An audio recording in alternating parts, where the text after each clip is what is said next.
Hi, Jamie Ray from Jamie Ray Vintage here. Today we're going to talk about Paint Sprayer 101 Part 2.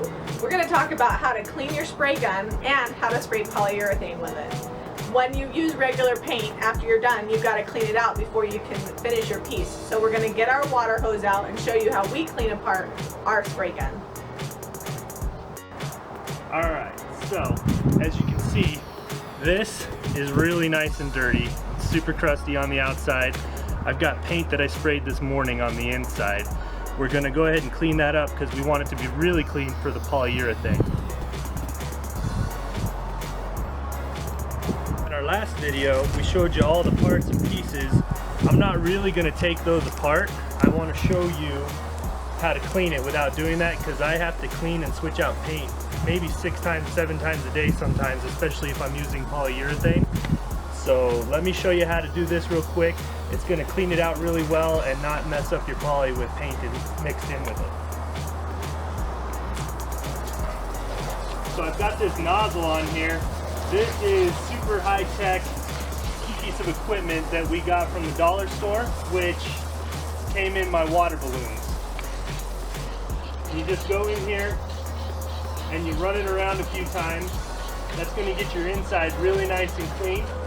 And then the nice thing about this little nozzle is it pressurizes it. I've got really far spray with this thing, but it's going to also blast out any paint that got inside my gun. And I just pull the trigger with that because it fits down in that filter really nice. Now you can take it apart and clean it if you want, but as you can see, I have no more paint in my stream. It's not getting on the grass anymore. I'm going to run this around a few more times. I'll back up and spray the lid. Then what I'm going to do, I'm going to fill this thing up.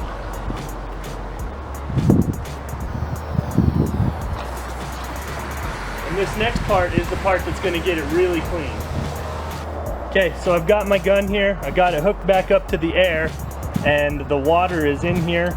It's mostly full so that I get a lot of water because when you spray just straight water, it's going to go really fast. Now one of the things I'm going to accomplish here is I'm going to clean out my breather valve and my filter, and I'm going to back spray by putting my finger right over here. I did a little research on air pressure, and if you're going to hurt yourself, you're not really going to hurt yourself with this much air. If you're worried about it, you can put a glove on. But let me show you what it does. It's going to push all that gunk that gets built up in the gun back up through, and then you can just dump it out with the water that's left over. And we've already sprayed with the hose over there so that anything that would have gone out through the front is going to be gone, and now we're going to get the back end of it. So you can see I've got my water mist there. I'm going to turn this up to max setting so I get all of the air out that I can, and then I'm just going to put my finger right over here. And you can't really see it, but it's blowing bubbles all back up into this canister, and eventually when I know I'm clean, it'll start blowing out the top. So let's see if I can get it to do it.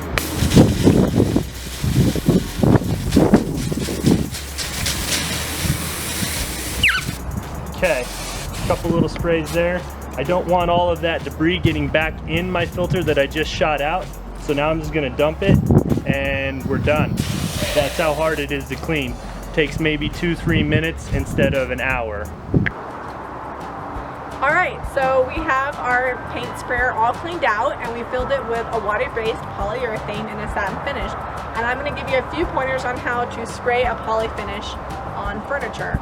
Our piece is painted in Fairy Chalk Mother Fresh Cream, and it's been lightly distressed, buffed, and we've removed any and all debris from it to make sure that we get a nice smooth finish. One of the things that you want to remember when you're spraying polyurethane is when you're going on the flat surfaces that you can do a few heavy coats on the flat surfaces, but you can even take your time doing it.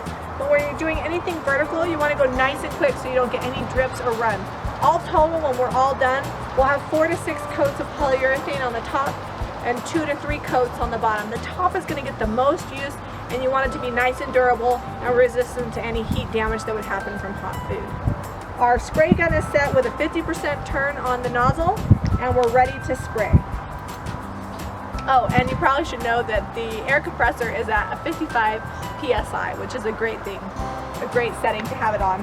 And polyurethane doesn't need to be strained, so it's just ready to go.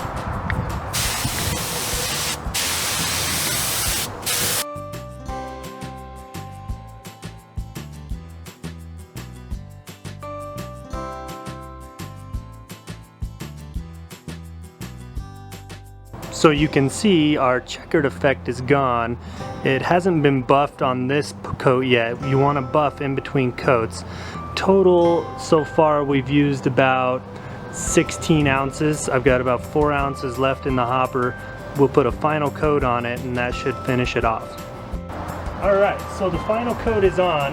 You can't see any more checker on there, it's all gone. And I'm going to use my sanding block. It's just 240 grit.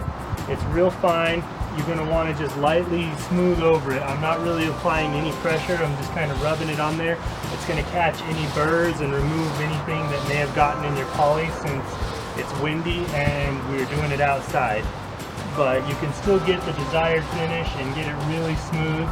You're just going to want to go over the whole top, and when you're done with that, your piece is finished. It'll be completely sealed and resistant to heat. We're all finished here. We've got 5 coats of polyurethane on the top and 3 coats of poly on the base. We're ready to load it up and take it to our flea market. Hopefully it sells fast. Thanks for watching today's DIY on how to clean your paint sprayer and spray polyurethane. Be sure to like this video and subscribe to Jami Ray Vintage.